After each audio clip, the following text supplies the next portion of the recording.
총장님, 지금 사법농단 수사 열심히 진행하고 계시는데 수사도 중요하지만 이제 재판이 공정하게 이루어져야 되지 않겠습니까? 지금 국회에서는 특별재판부 설치에 대해서 논의가 지금 이제 이루어지고 있는데 어떻게 생각하십니까? 뭐 헌법과 법률에 따라서 국회에서 논의하시면 합당한 합리적인 결과가 나오리라 생각합니다. 지금 오히려 특별재판부가 설치가 안 되고 현재 그냥 법원의 체제에서 재판이 된다면 공정하게 이루어질 거라고 생각하십니까? 재판의 공정은 헌법과 법률에 정해진 바대로 아마 이루어져야 한다고 생각합니다. 예, 알겠습니다. 다른 질문 드리겠습니다. 그 인터넷 전문은행이라고 아십니까? 네, 알고 있습니다. 예. 이번 국감에서 그 인터넷 전문은행 중에 하나인 K뱅크 인허가 과정에서 청와대와 KT 간의 유착 의혹이 상당히 구체적인 수준까지 제기가 되었습니다. 지난 18일 기재위 국감에서 존경하는 박영선 의원님께서 제기한 문제였는데요. PT 보시면은 인터넷 전문은행 2015년 예비인가를 신청할 때 컨소시엄이 3개가 있었습니다.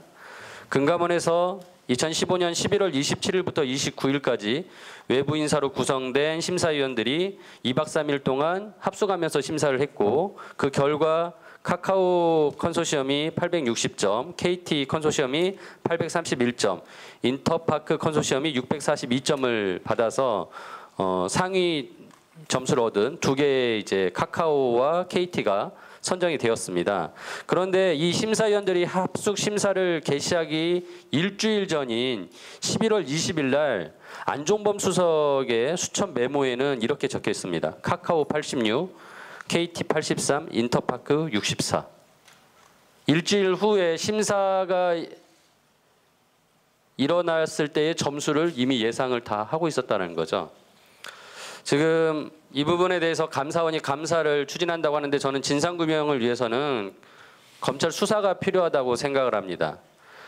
증인으로 출석한 황창규 KT 회장은 일체 청탁한 적은 없다라고 얘기를 했는데 이 부분에 대해서는 유증일 수 있다라는 논란이 있는데 저는 오히려 유증이 아닐 거라고 생각합니다. 왜냐하면은 제가 지난 전반기에 정무에 있을 때 저희 의원실에 제보가 들어온 게 있었습니다.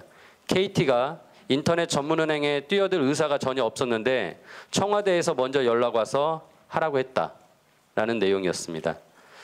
그래서 이제 제가 말씀드리고 싶은 거는 이 인터넷 전문은행을 정부가 강력하게 추진하면서 당시에 KT와 그다음에 우리은행 두 기관이 정부의 입김에 있었기 때문에 이 두 회사를 엮어서 컨소시엄을 만들어서 인터넷 전문은행 사업에 뛰어들게 한 것이다라는 추측이 가능합니다.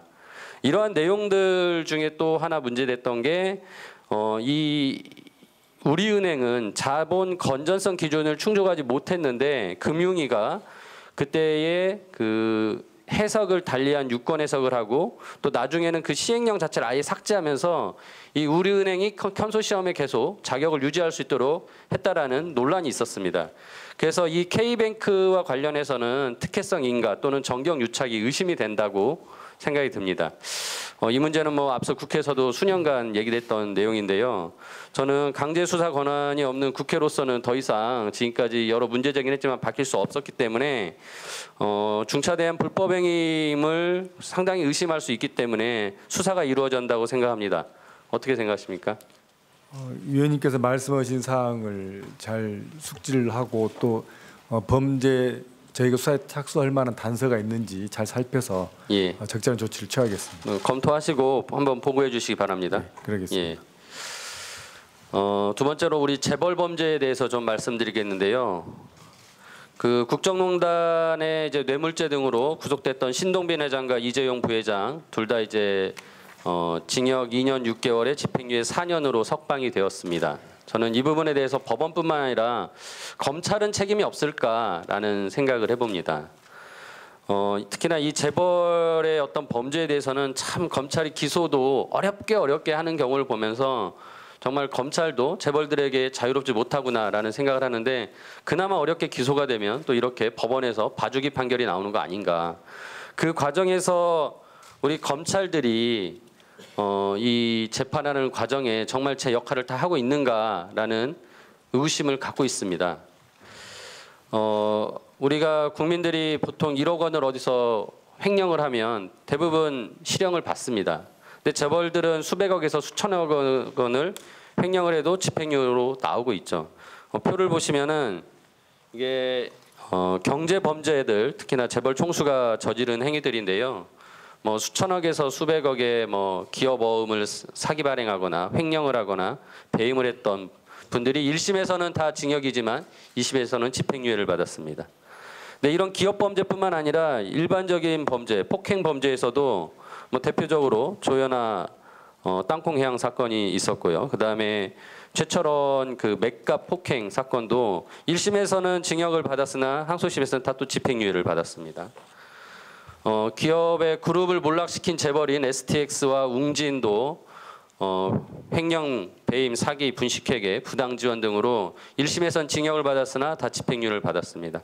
저는 이런 것들이 법원에서의 판결이 미흡하다는 것뿐만 아니라 수사 과정에서 우리 검찰이 과연 그 역할을 다 하고 있느냐에 대해서 좀 반성할 필요가 있다고 생각합니다.